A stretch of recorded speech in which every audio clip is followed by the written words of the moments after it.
inadequate mammogram services in Tamale to unaffordable radiotherapy in Accra, breast cancer patients face vast challenges. The Breast Society of Ghana, however, is pushing for swift action in diagnosis and treatment. Speaking at the 6th Annual General and Scientific Meeting, President of the Society, Dr. Josephine Nsafo, highlighted the major gaps in access and affordability of care for breast cancer patients in regional hospitals across Ghana. These challenges, she says, have accounted for some of the 2,000 breast cancer-related deaths annually. About almost 2,000 people died from breast cancer, which is a bit too much. About 70% of cases in Ghana are advanced breast cancer, stage 3 and stage 4. And perhaps they maybe do not get the best as in early disease for a number of reasons. You know, even physical or geographic accessibility. Our health facilities are not equally distributed.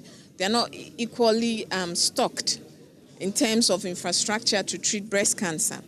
Breast cancer survivor from Tamale, Abudu Atika, shared struggles such as limited radiotherapy facilities alongside accommodation and transportation difficulties as major setbacks in Ghana's fight against the disease.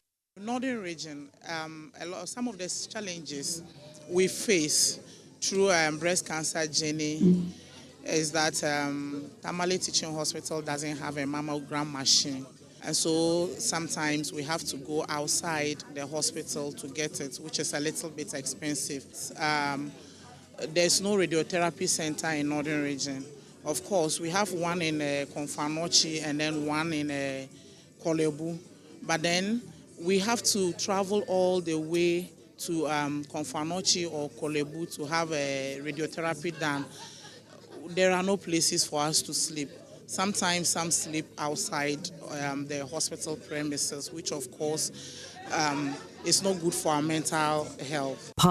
Deputy Minister for Health Dr. Grace Ayensu Dankwa outlined measures to address the gaps in diagnosis and treatment. She assured that where the National Health Insurance Scheme falls short, the Mahama Cares Initiative will step in to provide financial support for patients who apply. Once they get to that stage, now the next of a government policy kicks in, which is the Mahama Cares, which is the Ghana Medical Trust Fund, so that when they start and the national insurance is not enough, national health insurance is not enough, they can access this fund for the rest of their treatment. For instance, we talked about radiation therapy. Some of them will need surgery. Some of them will need chemotherapy. Most of those medicines are not covered by the National Health Insurance. So the Mahama Cares, which is a Ghana Medical Trust Fund, will kick in and people can apply and access that fund to take care of their needs.